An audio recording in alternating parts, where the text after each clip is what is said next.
Kamachelo kapodwa rango weche gi mag oula woke kaunti ma Migori arang matimore kaunti ma Kisumu. Wayudo kane sirkal kokalo e migawo ma ochung'ne dongruok aluora mag Afrika ma Ugwe oyango dwaro mapiyo mano mar gero ohinga kata dikes e aluora mar aora ma Nyando kod geng nam Lolwe maromo kilomita 32 mondo mi okonye kedo kod midhiero mar oula kapod irito kony mochwere kokalo kuom tieko gedo mar yawo ma Koru Soin. Millicent Adhiambo miwa ler mathoth. Kane otelnegi kod jatend migawo mar dongruok aluora mar Afrika ma Ugwe kod dongruok mag gwenge ma pachoka Beatrice Askol, jagoro mongirore e migawo no Arsama Kelo kod jaod bura ma Nyando Jared Okelo. Jotelogo ne otimo limbe e gwenge ma Umbaka kod Nyamasao mayudore e sub-county ma Nyando mar pogo kony mag chiemo kod gigo mamoko ne jogo maula odaro e miechgi.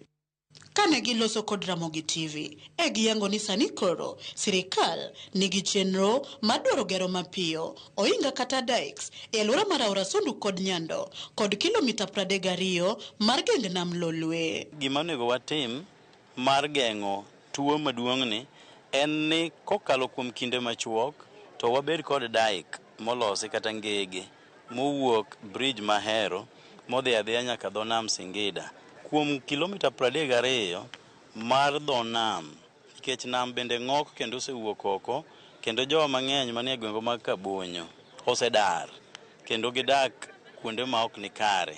Koro waneno ni go dike bende dho nam no kowuok Singida kama wantieni nyaka Nyamware mochako chop Alendu ka puothege ni kocha. To appreciate Mheshimiwa Jared Okelo for securing funds to construct the dikes that will address 2 or 3 major issues. Number one, it is going to control the floods that has affected our people here for a very long time. Ewi mano giko ni okang' makamano okaw mondo okonye geng'o kuom kinde ng'ok mar nam Lolwe kod oula masiko kelo midhiero e ngima oganda kapod imanyo kaka gedo mar yawo mar Koru Soin biro rumo mondo kel konyruok mochwere.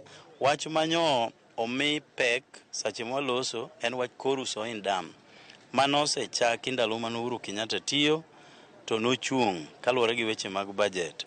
Nyo chikowa ni kopogore gima sirkal nyalo timo odwa manyo jomoko ma oko manyalo tiyo kod sirkal public private partnership PPP mondo migiger dam cha.